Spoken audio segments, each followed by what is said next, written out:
Hello Reddit. I never imagined I'd be the one to post something like this here, but life has a funny way of throwing unexpected challenges your way. My name is Mike and I've been married to Jessica for 14 years. We met back in college and it was one of those whirlwind romances where everything just clicked. We have 2 children, a home in the suburbs, and until recently I thought we were living the life everyone dreams of. But in the last few months, something started to feel off. Initially, I attributed it to stress. Both of us have demanding jobs and balancing work with raising 2 teenagers is no small feat. Jessica began staying late at work more often, citing big projects or dinners with clients. I didn't think too much about it because she's always been driven when it comes to her career. But then I began noticing other small changes. She became distant both emotionally and physically.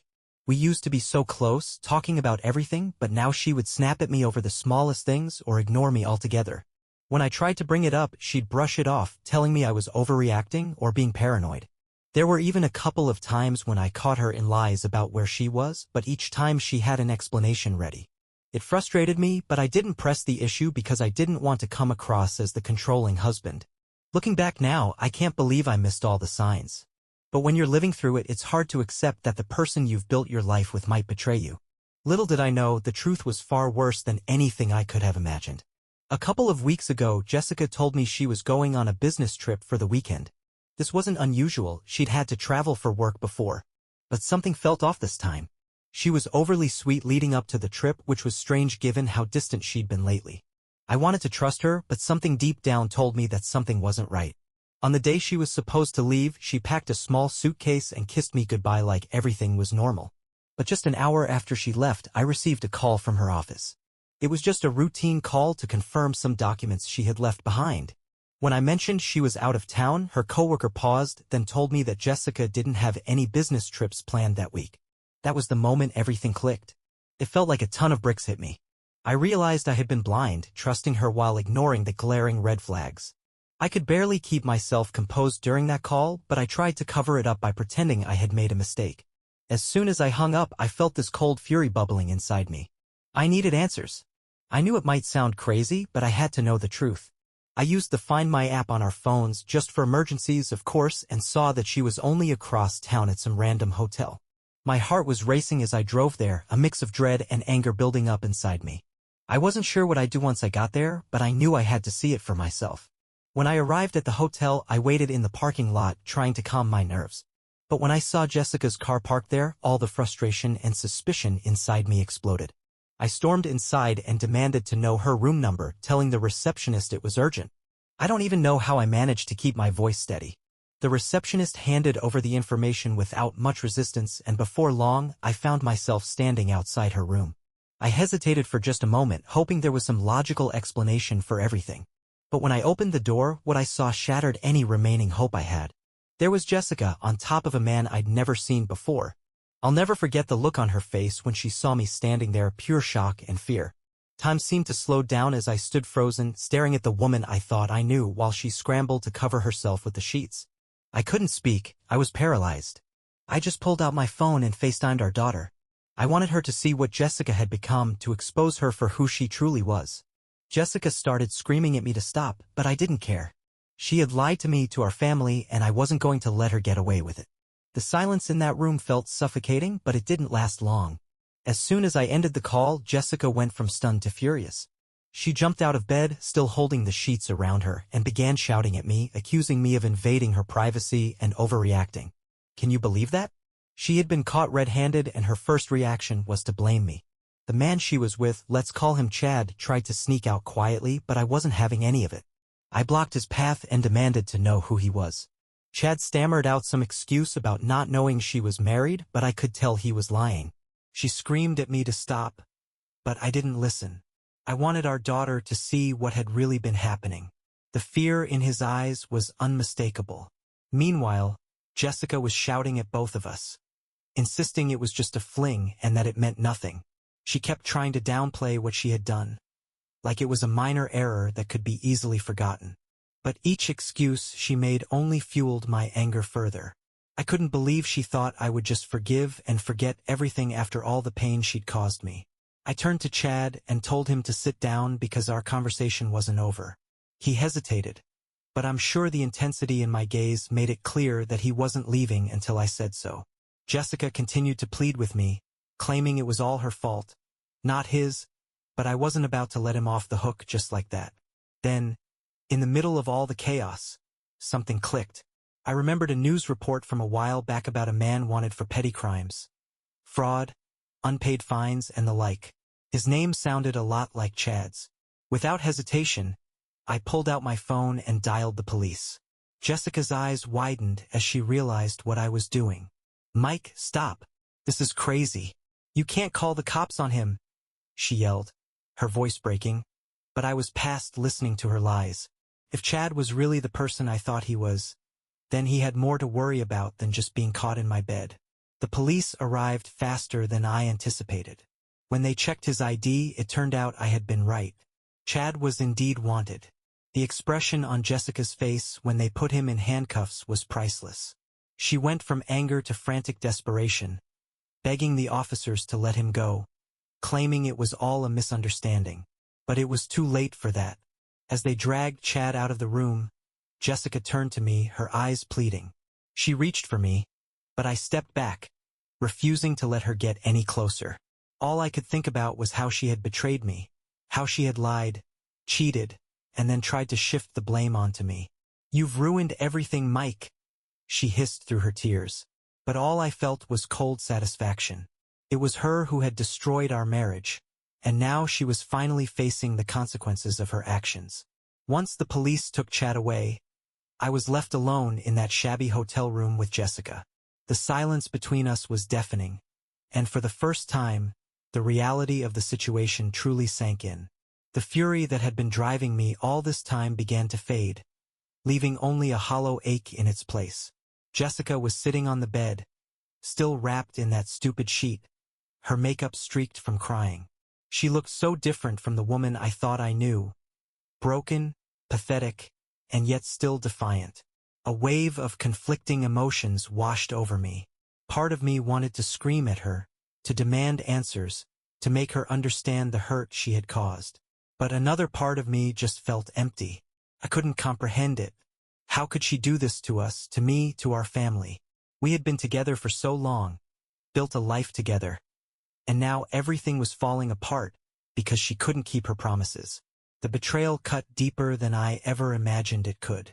Jessica tried to talk, but her words just sounded like noise. She kept saying she was sorry, that she never meant for things to get this far. She begged me to believe that she still loved me, that the affair was a mistake. But all I could think about was how she had been lying to me for who knows how long, sneaking around behind my back and then trying to make me the villain when everything came to light. The sadness began to replace the anger. I realized that I wasn't just losing my wife, I was losing everything I thought we had. Everything I had worked for, everything we had built together, suddenly seemed like a lie. The weight of the betrayal was crushing. My chest tightened, and it became hard to breathe. The pain was unbearable, and I wasn't sure if I would ever be able to move past it.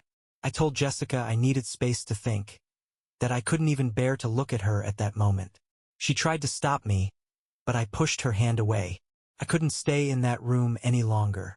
I walked out without any destination in mind, needing only to get as far away from her as possible. As I drove aimlessly through the town, my mind was racing. Memories of us flashed before my eyes, both the good times and the bad, all the moments that had defined our relationship. I kept asking myself how I had missed the signs, how I had let things get this far. The truth was, I had been blind, too trusting, too eager to give her the benefit of the doubt because I loved her. And that love had been my downfall. Eventually, I pulled over, unable to go any further. I sat there, staring into space. The numbness had set in. It felt like a part of me had been ripped away, leaving a gaping hole that I didn't know how to fill. It hit me that no matter what happened next, nothing would ever be the same. The life I had known was over, and I had no idea what the future held. After what seemed like an eternity spent in my car, I finally realized I had no choice but to go back home. It wasn't that I was ready to face Jessica, that was the last thing I could handle at that moment, but because our children would be home soon and they had to be told the truth. They deserved to understand what was going on, even though the mere thought of explaining this mess to them made me sick to my stomach. How do you tell your kids that their mother has broken their trust and betrayed the family? When I stepped through the front door, the house felt different. Despite everything still being in its place, it was as though an invisible chill had settled over the rooms. I sank down onto the couch, struggling to gather my thoughts. Every scenario I imagined in my head ended with the same result: hurt, confusion, and sadness. I realized that no matter how carefully I chose my words, their lives would be irreversibly changed. Emily was the first to come home. The moment she walked in, she could sense something was off. Without skipping a beat, she asked where her mom was. I told her we needed to talk, and the worry in her eyes was enough to break my heart. Then Jake came in just a few minutes later. I gathered both of them in the living room, took a deep breath, and began. I told them that there were some things happening between me and their mom, and we needed to figure out what would happen next. Before I could say anything else, Emily interrupted. She asked if it had anything to do with the FaceTime call from earlier. I had completely forgotten about it amidst the chaos, but of course Emily hadn't. I couldn't lie to her, not after everything. Yes, I said quietly, and it was all it took for the tears to start. Emily's face crumpled as the pieces fell into place. Jake, being younger, didn't fully understand, but he could tell that something was terribly wrong. I explained as gently as I could that their mother had made some poor choices and this was going to affect all of us. I didn't go into the harsh details, knowing they didn't need to hear that, but I made it clear that our family was in trouble and things were about to change. Emily was furious. She demanded to know how her mom could do something like this. The pain in her eyes mirrored my own, and it hurt even more to see her so upset. Jake stayed mostly silent, his eyes wide, taking in what he could. Then he asked the question that terrified me: does this mean we're getting a divorce? I didn't know how to respond. How do you tell your son that you're not sure if you and his mother can stay together? I assured them that no matter what happened, both of us loved them more than anything, and we would always be there for them. But even as I said the words, I knew they offered little comfort. They were as lost and confused as I was, struggling to process the fact that the family they'd known was falling apart. After I finished talking, Emily stormed off to her room, slamming the door behind her. Jake stayed there, sitting quietly, looking at me as though I had all the answers. But I didn't. All I could do was pull him into a hug and tell him that somehow we'd get through this, even though I wasn't sure how. That evening, Jessica came home. She looked like she'd been crying too, but I didn't feel sorry for her. The damage was done, and now she had to face the consequences. I told her the kids knew, and she just nodded, looking defeated. She went upstairs to talk to them, and I could hear muffled voices and more crying. It tore me up to hear the pain she had caused them, to think about how much damage she had done to all of us. I stood in the hallway, listening to my children's heartbreak, wondering how we would ever begin to heal. The days that followed blurred together in a haze of tension. The house was suffocating, each room weighed down by what had happened. Jessica and I barely spoke. When we did, it was only about the kids or the practical things we still needed to manage, never about the affair or what it meant for our relationship. We were both walking on eggshells, trying to maintain some semblance of normalcy for Emily and Jake, but it was clear that nothing would ever be the same. Emily refused to speak to Jessica unless it was absolutely necessary. She was angry, hurt, and I could see that she was struggling to reconcile the mother she'd always known with the woman who had betrayed our family. Jake, quieter than usual, spent most of his time in his room. I knew he was trying to process everything, but it worried me that he was so withdrawn. Jessica tried to reach out to apologize and explain, but they weren't ready to listen. I wasn't sure they ever would be. I felt a strange mix of pity and resentment toward her. She had done this, she had destroyed everything, and now she had to live with the fallout. But it wasn't just her life she had shattered, it was all of ours. At work, I tried to focus, but my mind kept drifting back to that moment. My productivity dropped, and I found myself replaying the scene over and over again. No matter what I did, I couldn't escape it. I dreaded going home each day, knowing that I was walking into a house that no longer felt like a home. Later, when Jessica returned home, I could tell she was upset, likely crying, but I didn't feel any sympathy for her. The damage had already been done. Now, she had to face the consequences with our children. I told her they knew everything, and she nodded, looking defeated. She went upstairs to speak with them, and I could hear muffled voices and crying. It was a constant reminder of the pain she had caused. I stood in the hallway, listening to my children's broken hearts and wondering how we would ever pick up the pieces. The days that followed were filled with tension. The house was heavy, every room carrying the weight of everything that had happened.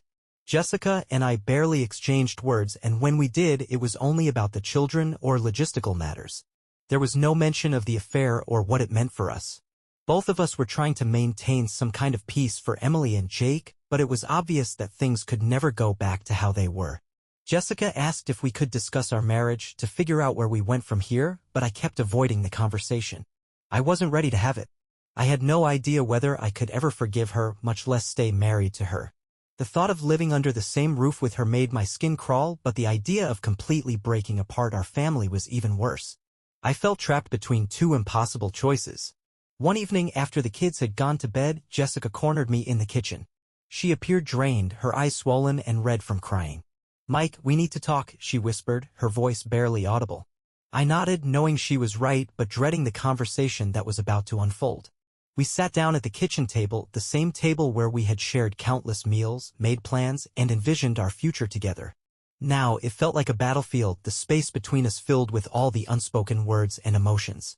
Jessica began by apologizing again, but I interrupted her. "I've heard your apologies, Jess. What I need to understand is why. Why did you do it? Why wasn't I enough for you?" Her eyes welled up with tears as she looked down at her hands. "It wasn't about you not being enough, Mike," she said, her voice shaking. "It was about me. I got lost somewhere along the way. I felt like I was just going through the motions, not really living my own life anymore. I made a terrible mistake, and I know that. I just don't know how to make it right." Her words pierced through me. I had worked so hard to be a good husband, to support our family, to make her happy. But somewhere along the way I had missed what was really happening with her. It didn't excuse what she had done, nothing could do that, but it helped me understand how far we had drifted apart. "I don't know if this can be fixed," I said quietly, feeling the weight of the truth settle in as I spoke the words aloud. "You've broken something that I don't think can be put back together. And even if it could, I'm not sure I could ever trust you again." Jessica started crying, and for a moment I felt a brief pang of guilt. But then I remembered everything she had done, and the guilt was replaced by a cold resolve. I couldn't let her tears sway me, not this time. "I think we need some space," I continued. "For us and for the kids. Maybe that means a trial separation, maybe more. I'm not sure yet, but we can't keep pretending like everything's fine when it's not." She nodded, wiping her eyes, her body language heavy with defeat. "I understand," she whispered. "I'll do whatever it takes to make this right, Mike, even if that means letting you go." With that, I stood up from the table and walked away, leaving Jessica sitting there alone. I didn't have all the answers, but I was sure of one thing: things were about to change, whether we were ready for it or not. The decision to separate was difficult, but it felt inevitable. After that conversation in the kitchen, the distance between Jessica and me only deepened. We agreed that it was time for a break, to give each other the space to figure out what we truly wanted and needed. The thought of leaving the house, of leaving my children, made my stomach churn, but staying under the same roof as Jessica was suffocating. The next day, we sat down with the kids to explain. Emily, always perceptive, had sensed something was wrong, but that didn't make it any easier for her to hear. Jake, on the other hand, was devastated. He kept asking why, desperately trying to understand why his parents couldn't just work things out. It broke my heart to see the pain in his eyes and hear the desperation in his voice, but I knew that this was the only way forward. "I'm going to stay with a friend for a while," I explained. "Your mom and I need some time apart to figure things out, but I'm not going far. I'll be here for you whenever you need me." Emily crossed her arms, her expression hardening with determination. "This is because of what Mom did, isn't it? She's the one who ruined everything." Jessica flinched at Emily's words but didn't argue. She simply looked down at the floor, tears filling her eyes. I didn't know how to respond. Emily was right, but I didn't want to fuel her anger any more than it already was. "Your mom made a mistake," I said carefully, "but we're both responsible for where we are now. What matters is that we love you, both of you, and we're going to do everything we can to make sure you're okay." Jake didn't say anything. He just stared at me with those sad, confused eyes, as if he couldn't make sense of a world that had suddenly become so complicated. I hugged him tightly, wishing I could take away his pain. Emily, however, didn't want to be hugged. She stood there glaring at Jessica before storming off to her room. Jessica tried to follow her, but I stopped her with a shake of my head. Emily needed her space too. That night, I packed a bag, gathering enough clothes and essentials to last for a while. Jessica stood in the doorway, her face a mask of sadness and regret as she watched me leave. I could sense that she wanted to speak, but I wasn't in the right frame of mind for another emotionally charged conversation. I needed to leave, to breathe, to clear my thoughts. "Where are you going to stay?" she eventually asked. "With Rob," I answered, naming my best friend. He was fully aware of the situation and had offered me a place the moment I confided in him about the affair. I was thankful for his support, but the thought of staying on his couch, possibly for an indefinite amount of time, didn't exactly ease my mind. Jessica nodded, her lip caught between her teeth. I'm sorry, Mike, for everything. I didn't respond. I simply couldn't summon the energy to console her, not after everything that had unfolded. Without saying more, I grabbed my bag and walked toward the door, pausing only to glance around the house one last time. The place that had been home for so many years now felt unfamiliar, like somewhere I no longer belonged. Take care of the kids, I said quietly, mostly to myself. Then, without another word, I stepped out, leaving Jessica alone in the hallway. Rob welcomed me with open arms, offering a cold beer and a patient ear. We stayed up late that night, talking about everything and nothing, with me attempting to make sense of the chaos my life had become.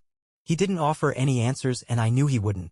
But just having someone to talk to, someone who understood, made the burden a little easier to carry. The first few nights away from home were difficult. Sleep eluded me as my mind raced, constantly replaying what had happened and wondering what would come next. I questioned myself, had I made the right choice? Was I being selfish by leaving? Was there any hope of fixing things? But deep down I recognized that space was exactly what I needed. Being away from Jessica gave me the room to clear my thoughts and consider what the future might hold, both for me and for us as a family. It wasn't just about her and me anymore, it was about the kids and ensuring that they felt loved and supported no matter what. As the days passed, a strange sense of relief began to settle in. The anger remained, but it wasn't as intense.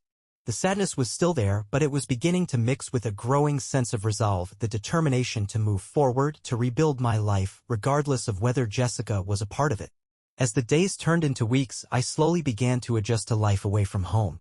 Rob's place wasn't exactly the most comfortable, but it provided the distance I needed to process everything. The anger and pain still lingered, but they no longer consumed me. I started to focus on the life I wanted to create for myself and for the kids. During this time, Jessica and I kept in touch, mostly through text messages or the occasional phone call, usually to discuss the kids or other logistical matters. Every conversation felt awkward, like we were trying to maintain a fragile peace, careful not to break the delicate balance we had managed to establish. Despite everything, it was clear to me that she was trying to make amends, especially when it came to the kids. She was spending more time with them, trying to regain their trust, though Emily still seemed distant. Both Emily and Jake were handling the separation in their own ways, though it wasn't easy for either of them. Emily was still angry, but I noticed that she had started to open up to me more whenever we were together. She would express her frustration, venting about how unfair everything was, how shocked she was by her mother's actions. I listened, allowing her to get everything off her chest, while reassuring her that we would somehow find a way through this. Jake, on the other hand, seemed more reserved. He didn't fully grasp why things had to change, but he appeared to accept it in his own quiet manner. He asked fewer questions and simply wanted to spend time with me when I was around. We'd go out for ice cream or play video games, anything to distract him from the confusion. It wasn't ideal, but it was something. One evening, while sitting on Rob's porch with a beer in hand, I felt my phone vibrate. It was a text from Jessica. She wanted to meet up and talk, just the two of us. I hesitated, unsure if I was ready for another heavy conversation, but something in me told me it was time. I agreed, and we arranged to meet at a nearby park. The next day, I arrived at the park. Jessica was already there, sitting on a bench by the small pond where we used to take the kids to feed the ducks. She looked up as I approached, and for a moment, there was just silence between us as I sat down beside her.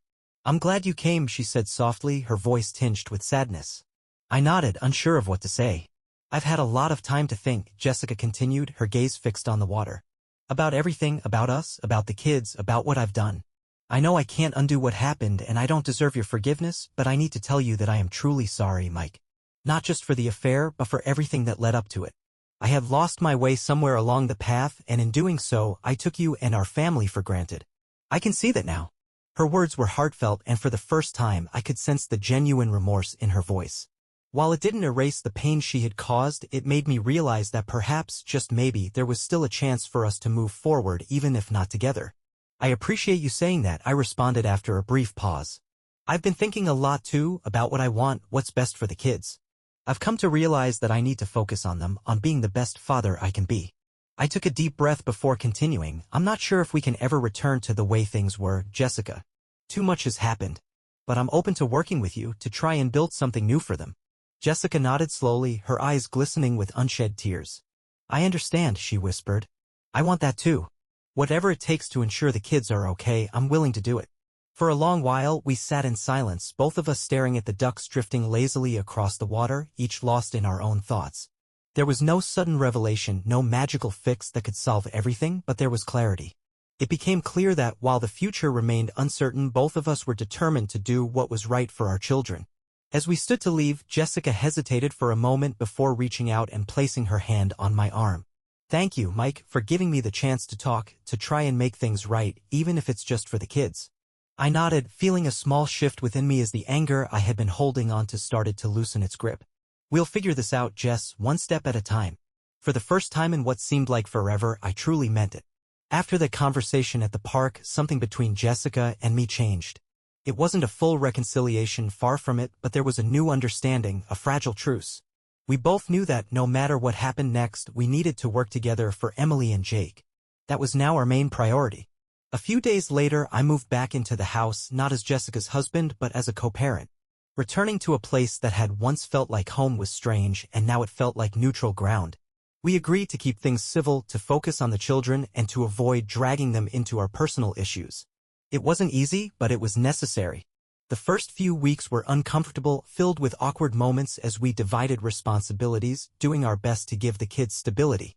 Jessica and I took turns cooking dinner, helping with homework, and attending school events together. It all felt very businesslike, polite but distant. The tension still simmered beneath the surface, but we managed to keep it under control. Emily remained distant with her mother, though she started to open up to me more. She would come to me with her problems, ask for advice, or simply vent about school. I could see that she was still struggling with everything, but I also saw her slowly starting to heal, piece by piece. Jessica noticed this change too, and I could tell it stung her to be shut out, but she respected Emily's need for space. Jake, on the other hand, seemed to adjust more quickly. He was always a bit more easygoing, and although the separation had hurt and confused him, he was happy to have both of us under the same roof again, even if things weren't exactly the same.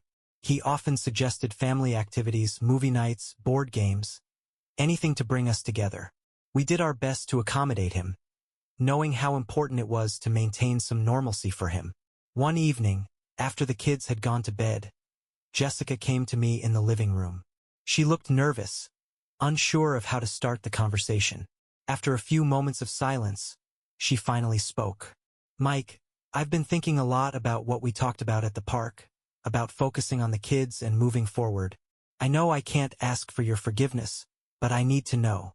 Do you think there's any chance we could rebuild this? Us?" Her question hung in the air, heavy with all that had happened between us. I studied her, really looking at her for the first time in a long while.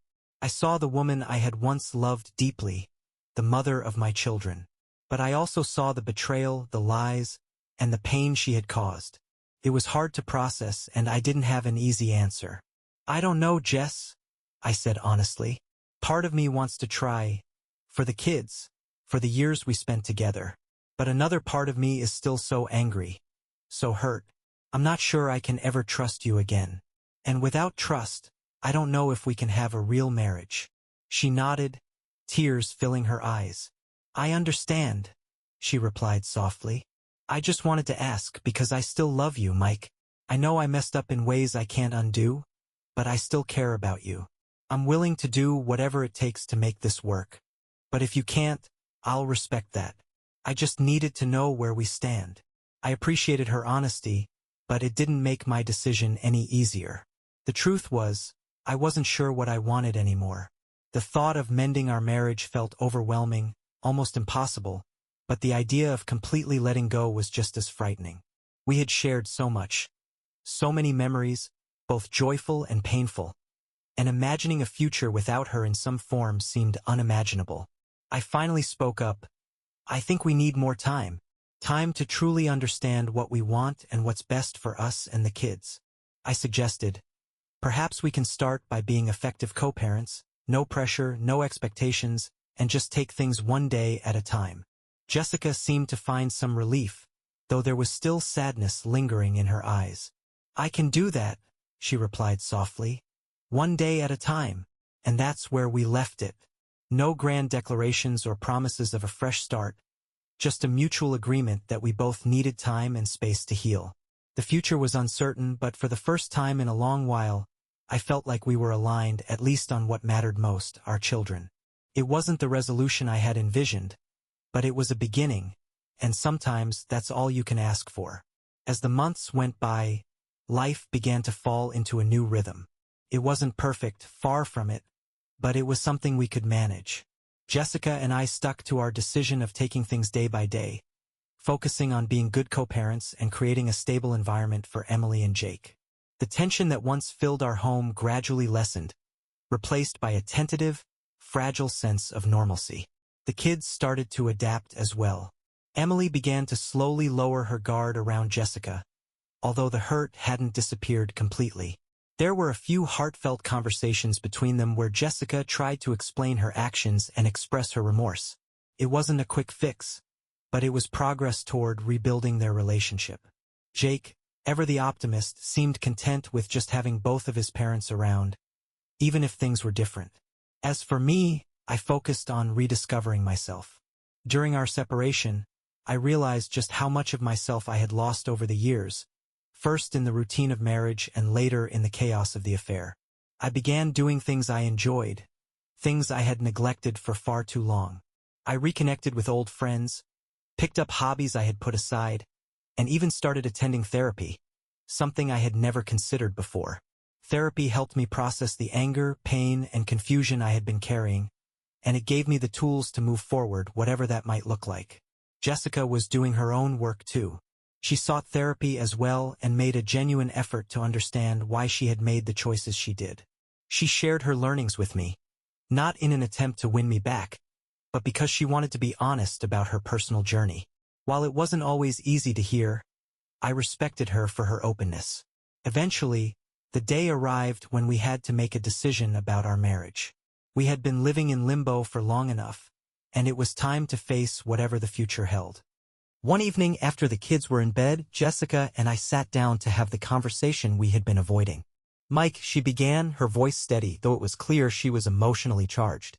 "I've been thinking a lot about us and what's best for everyone.